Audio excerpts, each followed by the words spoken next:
Hello, welcome to AT&T ThreatTraq for June 23rd, 2015. This program provides network security highlights, discussion, and countermeasures for cyber threats. Today we're joined by Jim Clausey online. Welcome, Jim. It's good to have you back.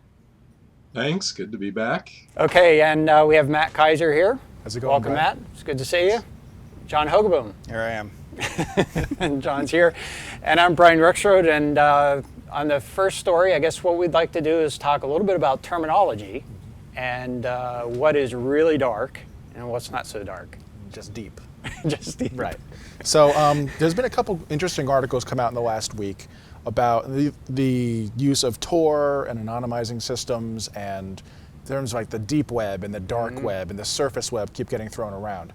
And as I read these articles, I start getting a little bit annoyed because I know what my understanding of what these terms mean is, and I'm not sure that everyone is quite on the same page. So here I am, trying to say, is this true? Is this false? And it says, well, it really depends on what the word you're using is. So what's the answer? So the answer is, I'm going to put my foot down and tell everybody. We're going to define it for the internet at large. We're going to tell them what the dark web is. And from here on out, they're totally going to abide by it. So let's just go ahead and do it. So, Okay. And this is based partly on what a good article in Wired about the dark web and some work that Trend Micro did. And they used both the terms the deep web and the dark web, and they delineated them in particular ways. So for me, the dark web is a portion of the internet which can only be accessed through certain anonymizing systems like Tor, I2P, and Freenet. Now, these require a little bit of technical knowledge to set up. A proxy connection has to be made into these networks. You can't just roll on up and access them. For most cases. There are other ways to get there too, but we won't go too deep into that. So I guess I would like to just dig into this a little bit here. So the advantage there is that where it's hosted or who's hosting it has been anonymized. And the users accessing it have also been anonymized. True. So it saves them it's intended to sort of get rid of some risk in some risk, cases. Attribution, Right. whatever you want to call it, whatever ties your identity to what you're doing. Okay. But access to it is also not trivial. Right, you I can't mean, just you have stumble to across it. install like another tool or something in order to access it. Whereas the deep web is commonly understood to be portions of the internet which are not indexed by search engines or easily accessible by most users. Right. So if I go and I throw something into Google, if I want to learn about laptops and I put in laptop, that would be the surface web. That would be things that are already indexed and easily accessible. Now, the deep web is not necessarily bad stuff. It could just be that Google or Bing hasn't gotten around to indexing it yet. Right. It could be that it was, never submitted to these engines. Maybe someone's taking pains to not, advertise the fact that a particular service is running somewhere. Well, the normal scanning is based on where you point it to. Is that right? So it's if you don't give them a reference point, it's not going to show up. Sure. And there are many sites that have large areas that might be considered deep web simply because they're not indexed. So for example, if you've got a shopping site and it's hundreds and thousands of pages, not every single one of those pages has a result in Google. So you can't get there from Google. So it's technically deep web. It's just not indexed. You can't just search through it and find the content. So Now, is it plausible to have a deep web search engine? I think that's a contradiction in terms, but I also think it's not entirely possible. I mean, if I turn your question a little bit on end and say, is it possible to index everything or make everything that's considered deep web into surface web or indexable? Not always, because you have to rely on, say, for example, if we're dealing with web servers, and I'm sort of going to limit this example. If you're dealing with web servers, they may not give the search engines the cues they need in order to provide that indexing. You may have pages that are, unless you sat there and tried to try every single URL on the site, you'd never find some of these URLs. This is true. And that's intentional. So I don't think that you would ever really have an effective, complete deep web search engine. Some people might try to Certainly do that. not. No, I wouldn't expect necessarily to be complete. But okay, good point. So I think most people's understanding of both the deep web and the dark web comes out of stories like the Silk Road bust, where everyone's talking about it in the context of Ross Ulbricht and what he did, and how do I now get to this deep web or dark web? And it's always, in most cases, it's tied into crime of some kind. Now, the folks at Wired made a really good point. There's really not much on the dark web you can't find on the surface. I mean, all of these things are out there. There are people selling drugs in the regular web. There are people, distributing illicit pornography on the surface web. It's just that the technologies that the dark web provides allow you a certain amount of anonymity. And that's why people will gravitate to these systems, because they'd like to continue to do what they're doing, despite the fact that it's illegal. So This is that anonymity that you're referring to, that we've been discussing in some programs where sometimes it can be broken. definitely, and that's another good point, is that law enforcement is not completely without options when hunting down people who are using technologies like Tor. There are ways to still de-anonymize people. If that wasn't the case, we never would have arrested Ross Ulbricht, because they were able to tie his identity to his Dread Pirate Roberts pseudonym on the Silk Road. So it's not a complete barrier to law enforcement. It does present certain challenges, but it's not as if someone goes into the deep web and sets up a hidden service and they're invisible to the police and no one can touch them. Right. That's another misconception, is that people are like this. There's this magical something that provides these people the ability to do things without any sort of way of that law enforcement can respond. Okay. So someone comes up to you and says, I was just browsing the gray web. What were they doing? They're looking at spider webs. The plug on the back of the monitor needs to be adjusted. Okay. I don't know. What's the gray web to you, Brian? Well, I had referred to deep web as, what you referred to as a deep web, I've heard referred to as gray web, but that doesn't necessarily mean it's a standard term. If you don't define it as a standard term, we can't use it. So it's surface web, deep web, dark web. And we have to write Webster's and make sure it's in the next edition, so that it's completely clear to everybody. All right, that's good. I'm very much an advocate of standardizing terminology, because I think that's a lot of where we run into problems, and being able to do anything in a consistent way. If we're using terms in different ways, that's always a problem. But that's just the engineer in me. Now, if only we could get CSI Cyber to use terms our way.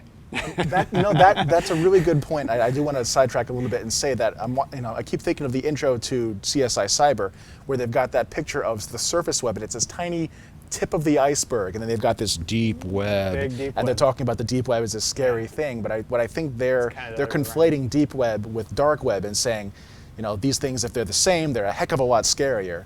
It turns out that the size, at least that people have measured, of the Tor network is a tiny fraction of the total sites on the net. I think they said in the Wired article, 0.03% of the giant surface web content. That's the approximate size of what's inside of Tor. Well, and it's like you said, there's probably a good portion of that there's even some overlap, which that doesn't necessarily account for. That's true. Some services are available in both. Yeah. So, but we always have to keep in mind that the television program is entertainment.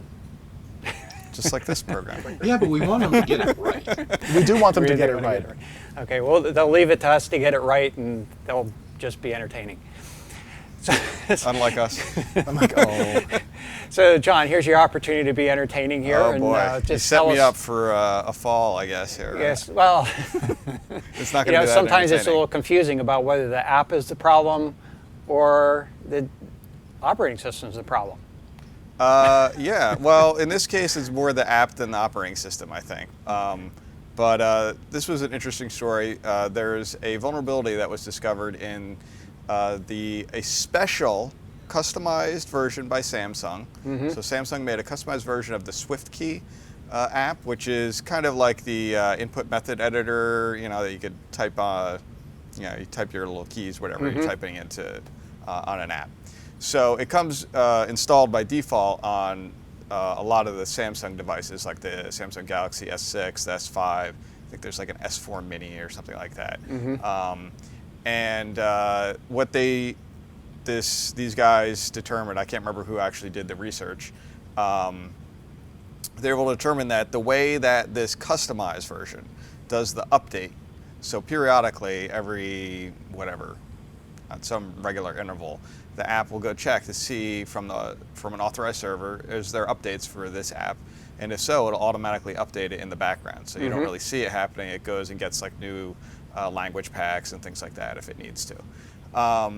What they determined, though, is the way this Samsung customized version was doing it has no encryption, And I guess there's probably no code signing with this either, as far as I can tell. So someone who's maybe at an unsecured Wi-Fi hotspot and is waiting for somebody with their phone to come into the coffee shop, they could do some kind of man-in-the-middle attack, and when somebody goes to do an update, they can respond and say, oh, I've got the update for you. And what they were able to do as a proof of concept to say, you know, push an update as part of one of the little language pack updates, so it didn't really break the editor, but it installed in the phone. The other interesting aspect is that app has unusually elevated privileges, so it has access to pretty much all the features of the phone. So it doesn't even, you know, usually when you install an app, Android will, you know, operating system will prompt you, Right. you know, this app wants to access your contacts, this one wants to access your photos, whatever. It can bypass all of those kinds of protections. So you could have some kind of, you know, remote access device on there that's really doing a lot of monitoring, like monitoring your SMS text messages and your location and any kind of microphone it could access and all that kind of stuff. So it potentially somebody could, you know, write a really interesting kind of monitoring tool to dump on there.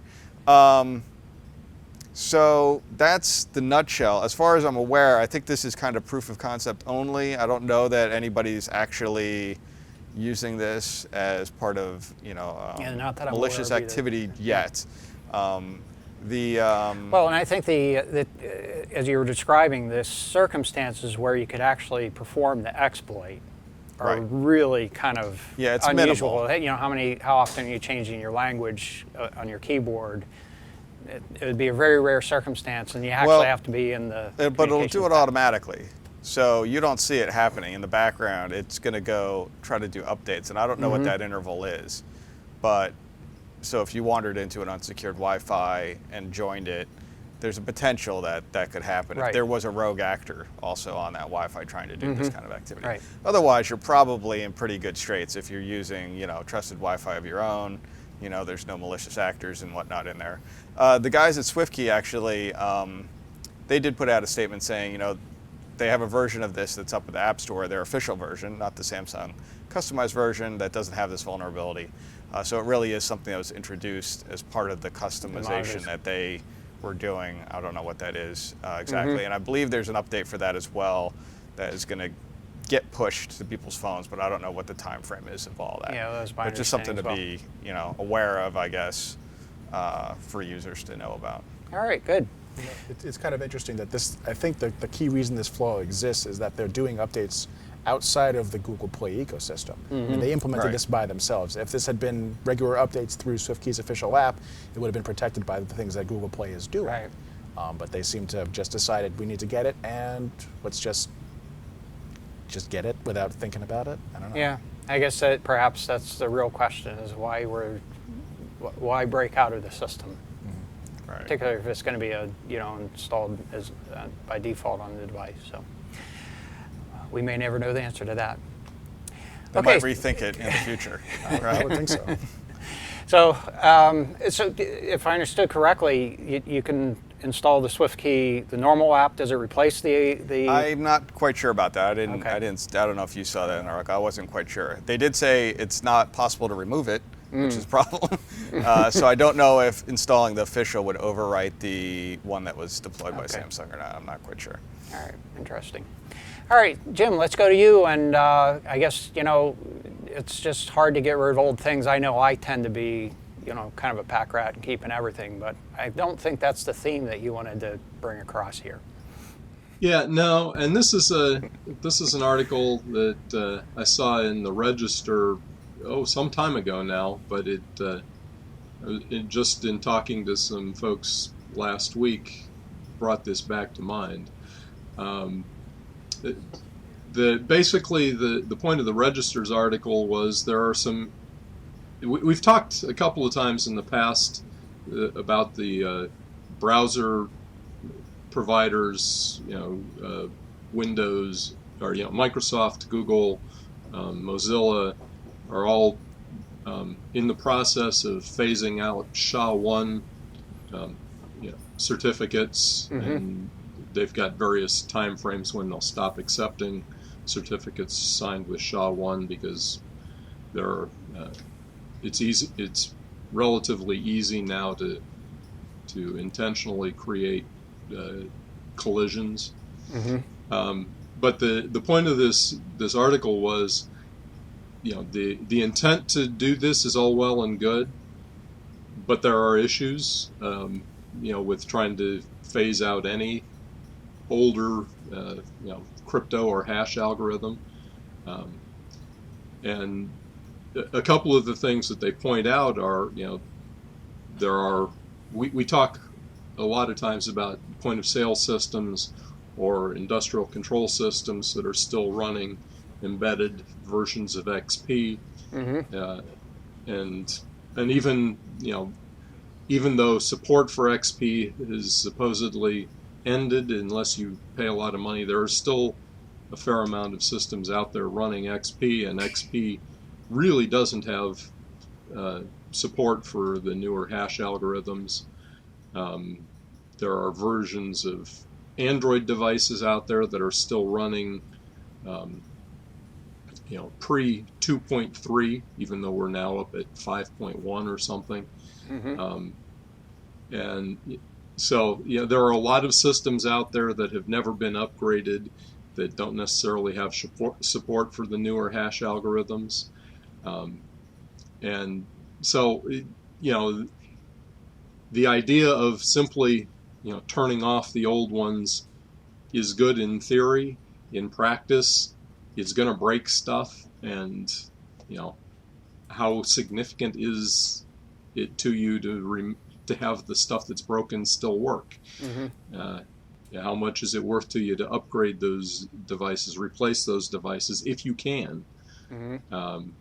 And one of the other things that occurred to me is, everybody's talking, they're all talking about moving away from SHA-1 to SHA-2. But NIST had their contest to define SHA-3 like 2 years ago. And nobody's talking about moving to the current, the current hash algorithm, which would be SHA-3 rather than SHA-2. So, we're going to go through this again in a few years, because none of these, as much as we might like to think so, none of these crypto algorithms or hash algorithms were ever expected to secure things forever. We know that computing power is going to increase, and it's just a question of how long it's going to take, an adversary to crack any of it. With the possible exception of one-time pads, those might last longer. But it's a question of how long, is it worth it to the adversary to expend the effort to do it? So none of these were ever really intended to last forever, but knowing that, we should have some plan in place to replace them on a fairly regular basis with whatever is current, as the flaws in the old one render it obsolete. Yeah, I agree. I think there are a couple of flaws that have existed in previous assumption. One is the assumption that the computing power needed to break a crypto algorithm was based on having to pay for that compute power. I don't think it really anticipated botnets. So that was sort of a new revelation that came around that I think that aggravated it a little bit. And the other aspect that I think has been a factor here is we've always kind of referred to as just software. You replace the software, and we didn't really anticipate how sticky that software would be. And we're starting to see, the XP systems that have been around for 10 years, and they're still not going away, despite the fact that they don't even have support for them anymore. So I think perfectly valid points here. I guess the other thing that I kind of reflect on is, we've dealt with sort of some similar things, and just as an analogy, I'm aware of at least one email provider that provides, web-based email access, and we were looking at the transition from, trying to phase out SSL in favor of TLS. And they serve millions of customers, and they still had like 12,000 customers that have browsers that weren't compatible with TLS. So you have to make a decision. Do we do we just abandon those customers and good luck figure out how to fix your problem, or do you still support the legacy protocol? And that's really where the decision it becomes more complicated. Is that it's never a decision of everybody's transitioned over. There's always some pocket that's left over that you have to decide to abandon. Exactly. Yeah. Yeah. So, well, hopefully by adding an extra step with SHA-2, we'll get a real handle on this, and so the transition to SHA-3 will be easy. Yeah. Hopefully. I'm not going to hold my breath though. All right, don't hold your breath because it's probably going to take a little while. So, Matt, let's go back to you, and I guess John was talking a little bit about some we'll call it bugs that occurred, and I think that was actually poor implementation. So in this case, it looks like we have a bug to deal with. So it's not just one bug, it's four, and you may even consider it a new class of bugs. So a research paper came out, and they're talking about cross-app resource access, which is sort of a long-winded way of saying doing things that are supposed to be sandboxed, but actually aren't. So in iOS and OS X, apps are sandboxed, which means they're not allowed to talk to each other in certain ways. And this allows apps to do things like keep secure storage that's only accessible by a single app. And it turns out that there are several ways within these operating systems that you can actually bypass the restrictions that the sandbox has put in place. And they're all kind of interesting in their own unique way. There's IPC interception. So IPC is inter-process communication. So in many systems, you've got one process that needs to talk to another, and there's very specific ways of doing it. It turns out that in these two, you can use web sockets. It's basically a way of saying, I'm going to make a network connection, but I'm going to make it back to something else running on the same box. All right. Now, if you're a malicious application, if you know that target app A is going to reserve port 3333, you can say, I'm port 3333. And that app will just connect to you. So you've put yourself in the middle of the inter-process communication, and whatever's passing forth that's supposed to be protected is no longer protected. You've also got things like container cracking, which is a little bit deeper. It's basically a way of setting yourself up. It's another way of getting there beforehand, before an app is supposed to be, setting up the things that it needs, and then reserving your own little spot within that, and then you own that as well. Stealing passwords from the OS X keychain. Again, if you're there first, you have it's elevating. The keychain is basically a secure storage within these two operating systems, and there are certain attributes within the keychain that if you get there first and reserve them, when something gets written to them, you have access to it. And apparently, and this was a little bit concerning, and I want to go back and reread the paper, if you get there second, you can still delete the keychain attributes and then wait for them to get repopulated. Which, maybe I'm misunderstanding a key point of that, but it seems silly. It just seems silly. Well, it appears to be an oversight. Okay. And then there's the last one is schema hijacking. So some people, if you have a link that you've clicked and it says HTTP at the front, that gets handled by the operating system in a particular way. It says, that goes to my web browser. Or if you've got something else that's FTP or maybe torrent or something like that, it gets handled by a specific app. Now, if you, again, register that handler beforehand and the app comes in, you kind of shimmy yourself into the man in the middle and you can access whatever those requests are. So it all seems to be about the operating system, and the sandbox is not protecting quite against people who get there first, or apps that get there first. It hasn't walked through the full state process, it appears, in some cases. I mean, if you're the first one there, that doesn't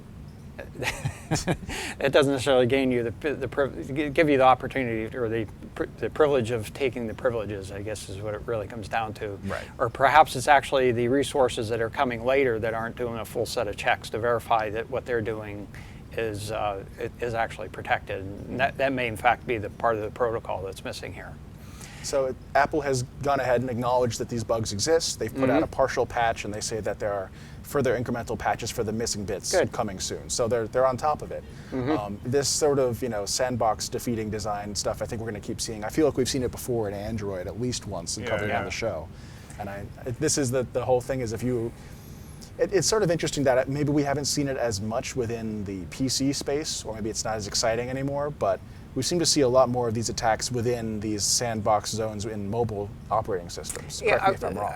I think it's the amount of frequency. There have been all kinds of problems with sandboxes associated with Java.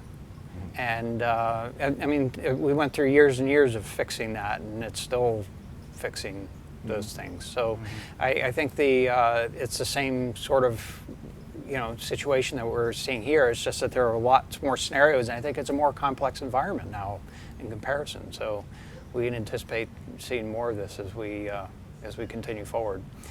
This isn't exactly analogous, but as you were talking through this, I couldn't help but think back to the sort of I'm dating myself here, but we used to talk about covert channels. Oh yeah. And this is in the context of, you don't hear much talk about covert channels, but in effect, these are sort of covert channels. I mean, in a sense, it's related to some sort of defect. But when we talk about covert channels, the scenario was that it could be a completely isolated environment, but you might be able to communicate out through some channel that was completely. So when you talked about, for example, reserving something, the analogy was back, if you reserve access to a tape drive, you might not even be able to write to it, but if you reserve access to it, that may be something that can be signaled outbound. That is, the fact that the tape drive is reserved is something that might be externally visible. And then you release it. And so you could actually do a coding thing where you reserve it, and then release it, reserve it, release it. And it might be a really slow communications channel, but eventually stuff trickles out. I think sort of the more modern version, I'm getting way off your topic here, but the more modern version is perhaps using DNS as a means to communicate out, where it's really a control channel, but it's got leaky spots in it, and so it's one that some of the more sophisticated attacks tend to use DNS as a means to be able to communicate out or even communicate back into a otherwise closed environment. So continuing on that sidetrack, right? There was a piece of credit card malware, point of sale, right? That was using DNS to exfiltrate the credit card information in an encoded DNS. And not in like a text query, which you'd expect to have a no, lot of it's content. part of the It's fully part of the qualified domain name. It's a subdomain. Yeah. So anyway, we got a little off topic, but that notion, this is really kind of a maybe a subtle twist on the notion of covert channels. Okay, so actually, I thought what we'd talk about next here is, in the news, there was a Polish airline that was a victim of what was described as a DDoS attack. Now, I think the authorities in Poland are actually being a little protective around this. They haven't really said exactly what the circumstances were around the attack. Some of them have said it's, even the articles have said it's an apparent attack, but it's not really clear if it really was a denial of service attack or not. But what really caught my interest here is there was an article in Slashgear where they were talking about this and how, how U.S. planes could be susceptible. And one of the things that was mentioned was the sort of the notion, it was a commentary from presumably an expert on the topic, that said, so long as the flight plans are formatted correctly, there really isn't any authentication or validation of those flight plans. And that was really, I think, perhaps the most significant aspect of this. That is, if that is true, then the questions become, could a flight plan, an altered flight plan, be issued to a plane that might, we were talking about this a little bit earlier, a plane's not going to fly without a flight plan. So if you deny them access to the flight plan, they're going to sit there on the ground and wait until they get a flight plan. And I think the workaround in this case was they actually printed them out and put them, in paper form on the planes, which is, I used to have to write them down listening to the radio from the controller. But, ultimately the question becomes, can you do an altered flight plan that might put the plane at risk? And that's an interesting question. I think really there are checks in place that would, normally under normal circumstances prevent things.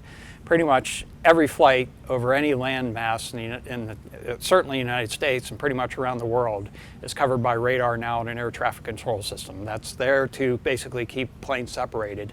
And also to help keep them separated from the ground. Any commercial flight is on an instrument flight plan, which means they have to be under air traffic control at all times. So that would be sort of one of the safety factors involved here. And then ultimately, the pilot is still in charge of safety of the flight. And they would have charts to be able to say, for example, if a flight plan tried to fly them at too low of an altitude, if they're paying attention to what they're doing and not too complacent about it, they should be able to, they should be, verifying that if they get a, an altitude direction or something like that, it would not, fly them into the ground or into some type of a dangerous place. But, I wanted to at least open this up for Jim's comments here, because I know he and I both have an interest in this area. Yeah, well, you covered most of that correctly. I mean, now I don't fly commercial planes. I'm a private instrument-rated pilot, and so I am still copying down my flight plans by hand when when I get cleared. But yeah, the pilot is ultimately responsible for the safety of the flight, so they should be paying attention to strange routings, strange altitudes, and as you said, if they're in contact, if they're under radar control, then the controllers are going to start querying them on the radio if they're doing things that are that the controllers don't expect. If they're going a direction they don't expect, or if they're at an altitude that the controllers don't expect, they will be contacting them on the radio and saying, "Hey, you've deviated. Go back to where you should be." And then the pilot will be, "Well, I thought I was." Well, no. Then they'll negotiate it and figure out where they're supposed to be. Right. One of the things, though, is there's talk of improving air traffic control by doing more of it, not via voice on the radio, doing more of it automated. And so there is actually some legitimate concern in here. They ought to be doing some authentication of this. They ought to be signing them, and the equipment on the other end ought to be verifying that it was signed properly and that kind of stuff. And I think we'll get there. It'll be a few years before this is really much of an issue anyway. But yeah, as a pilot, I'm taught to, in my instrument charts, there's our minimum altitudes on airways. There are minimum altitudes in sectors. So it isn't like I'd get an automated flight plan that told me to fly into a mountain and I wouldn't have lots of other red flags popping up saying, "Hey, wait a minute, you're not supposed to be at that altitude." And those kinds of issues are more of a concern when you're getting closer to the ground. At cruising altitudes, the concern might be if they put several planes, on conflicting headings at the same altitude or something. But again, in those situations, you're supposed to be telling air traffic control, even if you're not in radar coverage, you're supposed to be telling them, what altitude you're at, what direction you're flying, when you're going to reach your next checkpoint. And it goes all back to the whole thing that generated the air traffic control system in the U.S. was an accident over the Grand Canyon. I think it was in the late 50s, where two airliners, collided and ended up in the deaths of, 250, 300 people, something like that. And so a lot of checks and balances have been built into the system since then, and basically our air traffic control system was the template that the way the other air traffic control systems around the world have built their system up. So there are a lot of checks and balances built in there, and the controllers on the ground are talking to the pilots all the time. So I understand there are some issues. I don't think it's anything we need to panic about. I would agree. But I'm glad you brought up the point. That is the direction things are going. So I mentioned that the pilot has charts, but as time goes on, those charts are going to be online more so than they are even today. And so as they become more online, you need to be able to be sure that they're accurate. They haven't been altered in any way, along with the flight plans themselves. I would think, all these communications are over the air, And so you would think that anything that's going over there that might be susceptible to, some sort of alternative source would be authenticated. Or even jamming, Right. Yeah, well, jamming's an issue as well that you'd have to be able to deal with and to have an offline version of, or the backup plan, so to speak. So in any case, even today when you go and see the pilots, even in the most sophisticated planes, you'll see them with approach plates that are clipped onto the yoke so that they will know what to do if all else fails. I'm actually pretty confident in the air traffic control system, even though it is severely manual. It has a reasonable number of checks and controls on it, and a lot of learning from bad experiences. Absolutely. So, okay, Jim, so let's talk a little bit about proxies, and I think free isn't always free. Yeah, this is Brian Krebs had an article on his blog, and he was referring to some research done by an Austrian researcher, Christian Haschek, who actually posted some info on his blog as well. There are lots of free proxies out there, and there are legitimate reasons why people might want to use a proxy, and we've talked about them on the show in the past. But what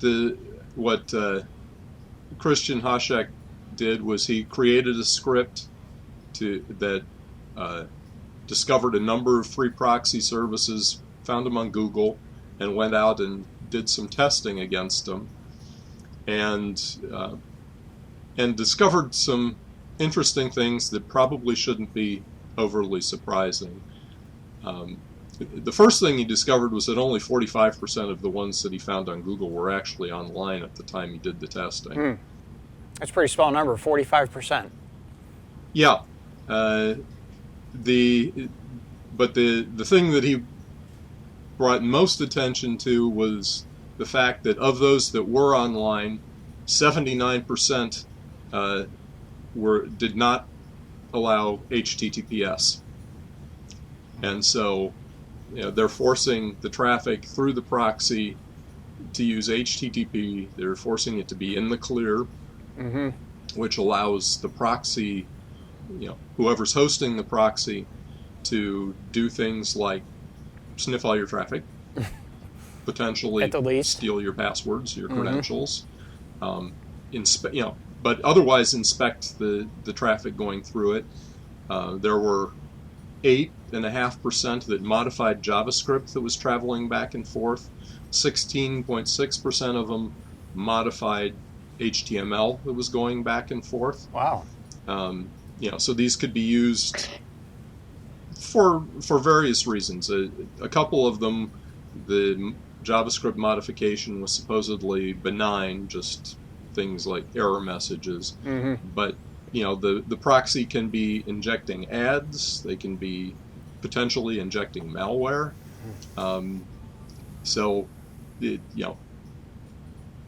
kind of get what you pay for here. Yeah, and there are, like I said, there are legitimate reasons why folks might want to use them to avoid censorship in their home country or whatever, but you need to be aware of them. Absolutely. I guess the deeper and darker you go, there's no honor among thieves, right? That's probably too derogatory in the context here, because it's not necessarily, but I think the 45% is telling. It's hard to stay in business when you're offering a free service without monetization. True. Right, and my cynical take on most free services is, if you're not paying for it, then you're the product. And that they're taking, gathering data about you and selling it to somebody else. Otherwise, how do they stay in business? Yep. Or potentially they're doing what we've seen the Great Firewall or the Great Cannon of China do, which is to take the proxy, manipulate the traffic going through it to create a DDoS botnet, by injecting JavaScript, which is one of the things that was mentioned in this story. That's absolutely true, yeah. So what Jim had described was somewhat you become the victim as a user, but it is possible for you to become an attacker against others. Right. Something to be wary of as well. All right, interesting story. I was going to say, as an add-on, there's also research that came out this week. A researcher going by the name Chloe did research on Tor exit nodes that were doing the same thing under what they're calling the Bad Onions project, which is also a pretty interesting read. I've had some bad onions before, too. But I digress. So let's take a look at the internet weather over the last week or so here. And first item is scan probes on port 53413 UDP. This actually is and we've talked about this a number of times before, but it's been kind of off the radar for a while. It's a backdoor that's in Netis routers. Netis routers are actually ones, I think they're made in China and sold under a couple of different brand names. They're much more popular in Asia. In the cases where we've seen these devices compromised as a part of a botnet, for example, they've been predominantly in China and India, and then there's still a smattering of them in other parts of the world. You can go, on Amazon and buy one of these devices, so it's not as if they're not available in other parts of the world. It's just that they happen to be more popular in those places. I think they just don't have the brand name recognition in the United States, for example. In any case, most of the probes are from an address, a single address in the Netherlands, and as you can see in the chart here over the last 60 days, there's probing activity going on all the time looking for this port. But we see over the last week or so here, there's been increased density in that probing activity. I'm not sure what's really motivating that, but certainly something to pay attention to. If you have one of these devices, or actually any home router, I recommend investigating the status of that. Many other name brands, different backdoors, but a number of other brands have backdoors in them or vulnerabilities that need to be patched. Next item here is sources scanning on port 9101 UDP, and this port is registered to Bacala Director. But I don't think this has anything to do with that. It actually, and we talked about this last week, it is it looks like a new BitTorrent network, or at least perhaps maybe some shifting associated with a BitTorrent network. Now, I had speculated last week that it was related to port 17788 UDP activity, which is a sort of a BitTorrent network that we've been tracking. And so I combined the two here just so you could see the relationship between the two. I thought maybe there was some transition going on. John was skeptical. John's probably right here. There hasn't been really a transition from one port to the other in terms of activity, and they do appear to have different geographic timing. That is, the peak times between the two are in different places. So this appears to be a new BitTorrent network. And by the way, the blue stuff here is the 17788. And we're looking at 180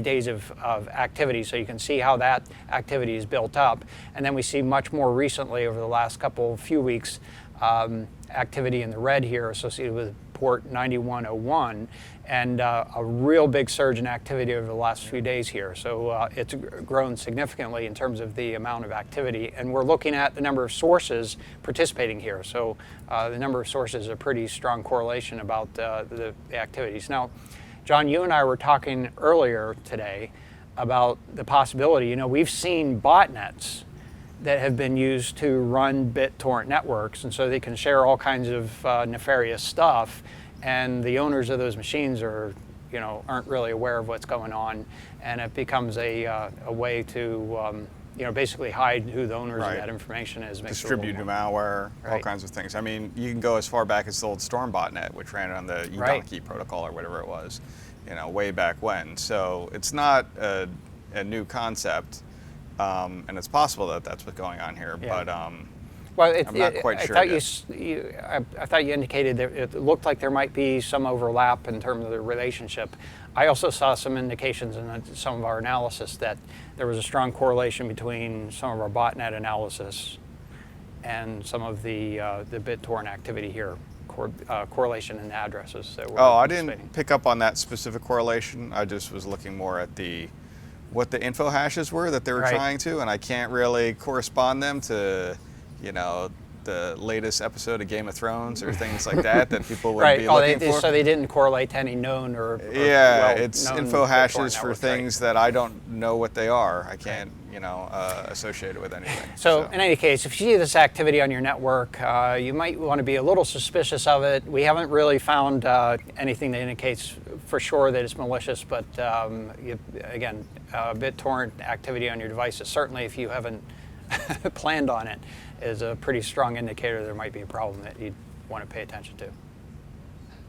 I thought you had something to say, Matt. So I think we've seen that it's DHT, distributed hash table traffic. Yes. That's not purely BitTorrent. There are other things that will use a similar protocol. And the 9101 port, I think we've seen it in use in some cases with Tor.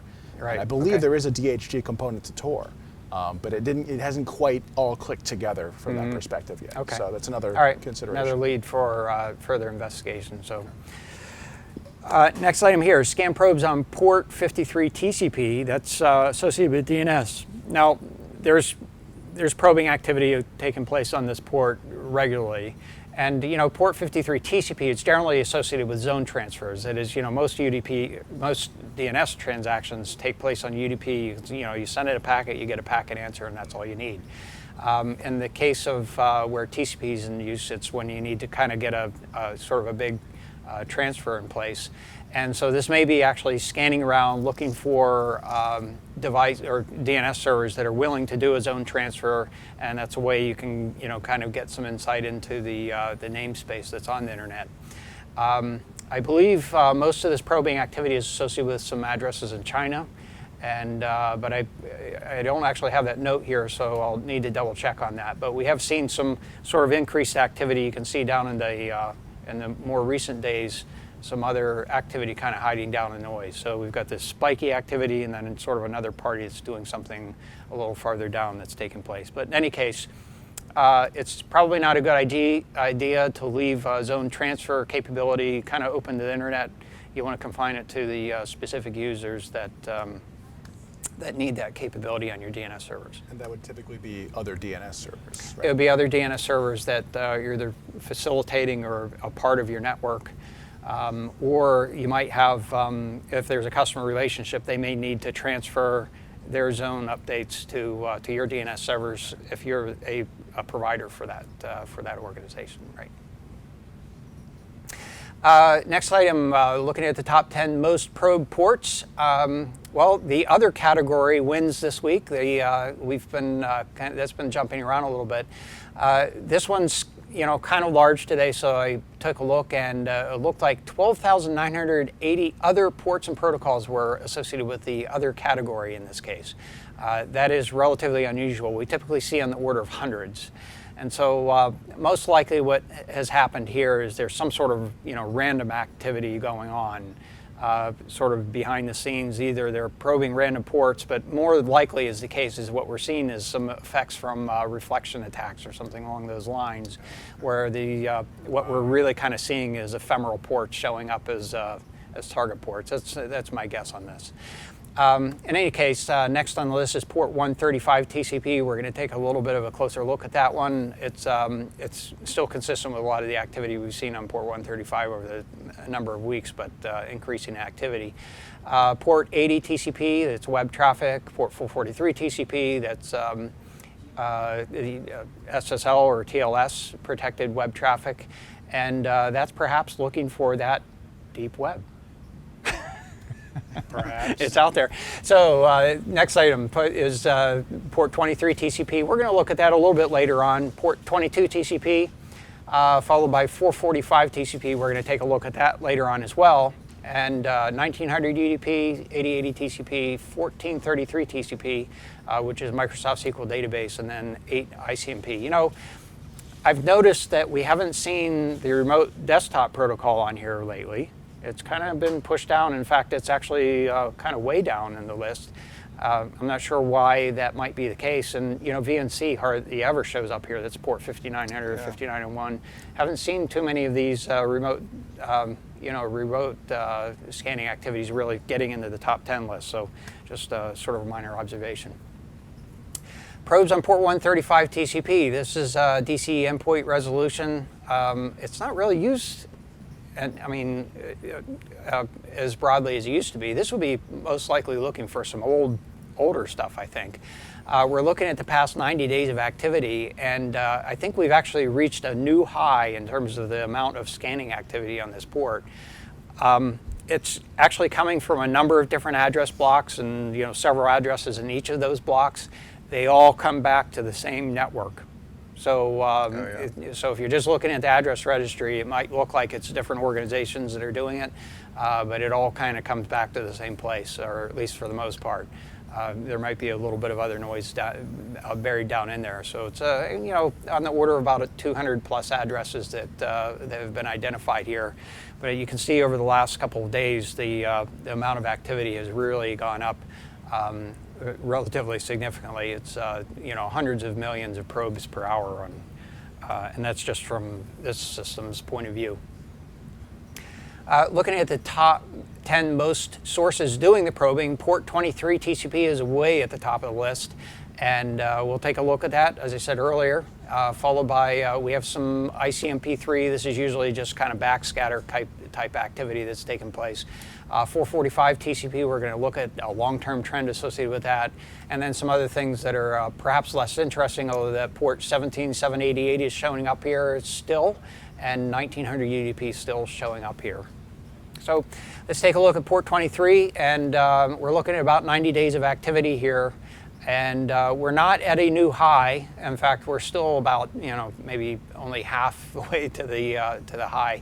But in terms of the number of sources that are doing the probing activity, that's quite a bit of sources. It's up around 70 to 75,000 sources that we're seeing in a typical hour. If we were to combine those all together, the number of addresses is probably quite a bit higher because it's kind of walking around the Earth in a sense. Right. But this is invariably associated with password guessing activities and trying to get into IoT type devices.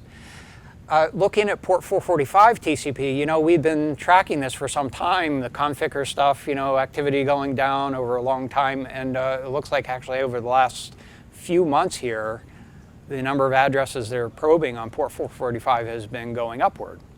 I don't have a clear explanation for that. I don't think the configure worm is still spreading. In fact, I think that's pretty much gone. It continues to decline. So there's something else going on out here that's sort of increasing the number of sources, and it's not a real subtle number here that we're talking in terms of tens of thousands of source addresses performing this activity. So perhaps some practices have gotten a little bit lax around protecting PCs in these environments. I don't know. Any theories on this? No theories at the moment. No theories at the moment. Needs more research. Yeah, it certainly does. And the last item here I wanted to share with you is, I think this was actually a little bit surprising to me. So a colleague, a peer in the industry research, internet research, security research activities has deployed a number of honeypots around the internet to help track denial of service attacks. And this is a case where you had a specific list of addresses. I did a geographic mapping of those addresses. Over the last day or so, this system had detected at least 7,270 different targets of attacks. I think there were actually up around 8,000 or so attacks recorded. So somebody may have been attacked and then they came back and attacked them again later. But 7,270 different addresses were targets of attack, and the distribution of those attacks, well, it's pretty much everywhere. So I thought that was kind of sobering to see that many attacks in a given day. I think that was a pretty typical day, so just a little tidbit. Do we know how many different botnets are involved in that? Don't know how many different botnets are involved in that, okay. But I suspect it's a number. It's more than one. I bet. Yeah. I suspect it's more than one. So I don't have the details on the specific tracking that's used here, other than it is based on some HoneyNet information. So that's our show for today. I'd like to thank you for joining us, and if you'd like to get in touch with us, you can email us at AT&T ThreatTraq at list.att.com. And you can find AT&T ThreatTraq on the AT&T Tech channel. It's, I think it's techchannel.att.com. And it's also available on YouTube and on iTunes. You can follow us on Twitter. Our handle is at ATT Security. And I'd like to thank you, Jim. Thanks, John. Thanks, Matt. Good discussion today. I'm Brian Rixroad, and we'll be back next week with a new episode. Until then, keep your network safe.